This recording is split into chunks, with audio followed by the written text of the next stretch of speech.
आदाब सत श्री अकाल। मैं हूं नफीस अहमद और आप देख रहे हैं न्यूज़ 9 लाइव टीवी। 15 अगस्त यानी स्वतंत्रता दिवस की आहट के साथ ही पूरे देश में देशभक्ति की बयार बहने लगी है। इसी कड़ी में उत्तर प्रदेश के सीतापुर में राष्ट्रीय प्रेम का एक अद्भुत नजारा देखने को मिला। यहाँ स्वतंत्रता दिवस से पूर्व क्षेत्रवासियों में देशभक्ति का जज्बा जगाने के उद्देश्य से भाजपा द्वारा एक भव्य जागरूकता तिरंगा यात्रा का आयोजन किया गया। हाथों में लहराता तिरंगा और भारत माता की जय के नारों से पूरा तंबोर गूंज उठा।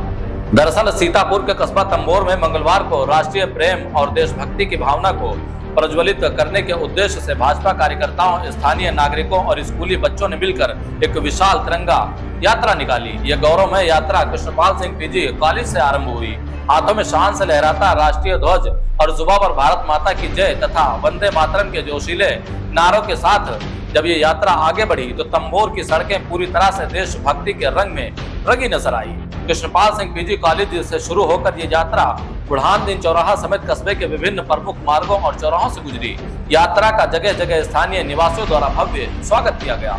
राष्ट्र सेवा को सर्वोपरि मानते हुए इस यात्रा के दौरान एक विशेष पहल भी देखने को मिली। यात्रा के प्रमुख जत्थे ने पूर्व सैनिक चंद्रभान सिंह के आवास पर पहुंचकर उन्हें अंग वस्त्र भेंट कर सम्मानित किया और देश सेवा में दिए गए उनके अतुलनीय योगदान के प्रति धन्यवाद व्यक्त किया। सुरक्षा व्यवस्था और शांति व्यवस्था बनाए रखने के उद्देश्य से इस यात्रा में तंबोर थाना अध्यक्ष ब्रजेश कुमार राय भी पुलिस बल के साथ मुस्तैद रहकर शामिल हुए। इस भव्य तिरंगा यात्रा का नेतृत्व मुख्य अतिथि एवं पूर्व विधायक सुनील वर्मा ने किया। इस दौरान जिला उपाध्यक्ष जय कुमार वर्मा, मंडल अध्यक्ष अमित सिंह, जिला पंचायत सदस्य राजकिशोर कनुजिया, पूर्व ब्लॉक प्रमुख अनुपम वर्मा, नवल किशोर वर्मा समेत बड़ी संख्या में पार्टी पदाधिकारी, जनप्रतिनिधि और स्थानीय नागरिक मौजूद रहे। तो ये थी तंबोर से देशभक्ति से सराबोर एक खास रिपोर्ट। ऐसे आयोजन न केवल हमें अपने वीर जवानों के बलिदान की याद दिलाते हैं बल्कि समाज में एकजुटता और राष्ट्र प्रेम की भावना को भी मजबूत करते हैं। ये पूर्व सैनिक चंद्रभान सिंह के घर के पास से वापस आई है, फिर कॉलेज में यहाँ समापन हुआ है। जिस तरीके से दिव्य और भव्य लोग कहते हैं कि बहुत संख्या में थे, लगभग कितनी संख्या रही होगी तिरंगा यात्रा में लोगों की? हमको लगता है 1000 के ऊपर की संख्या थी। तो तंबोर के अलावा और कहाँ पर आयोजित होगी? जो लोग नहीं पहुंच पाए हैं उनको क्या संदेश देना चाहिए? जो लोग नहीं पहुंच पाए हैं तो अभी तिरंगा यात्रा एक तो हमारी लहरपुर नगर में होगी और जो लोग नहीं पहुंच पाए हैं उनसे मेरा निवेदन है कि 13 तारीख को अपने जिले पे तिरंगा यात्रा होगी, क्योंकि अभी मंडलवार हो रही हैं। अभी सकरन मंडल में कल हुई थी, आज भेटा मंडल में हुई है, कल परसेंडी मंडल होगी, फिर लहरपुर देहात मंडल होगी, फिर लहरपुर नगर की होगी और परसों 13 तारीख को जिले पर होगी।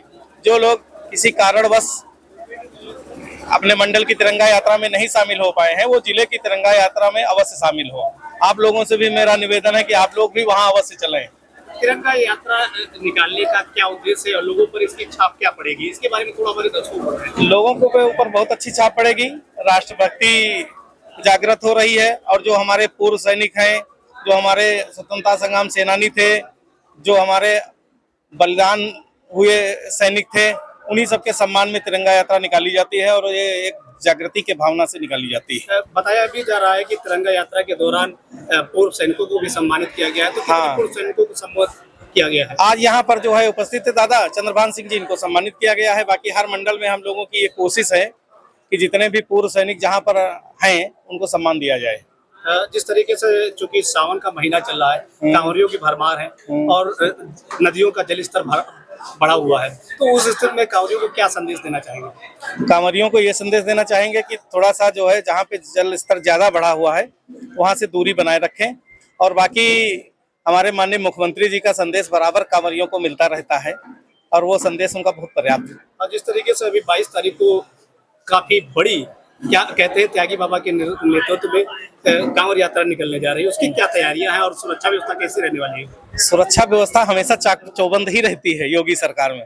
सुरक्षा व्यवस्था में कभी कोई चूक नहीं होती है आपके द्वारा हमेशा और हम लोग जो है उनका हम लोग उनका खेमकरण इंटर कॉलेज लहरपुर है, वहाँ पर पलक पावड़े बिछाए हैं कांवरियों के लिए। 22 तारीख को उन पर वहाँ पर भव्य पुष्प वर्षा और स्वागत होगा।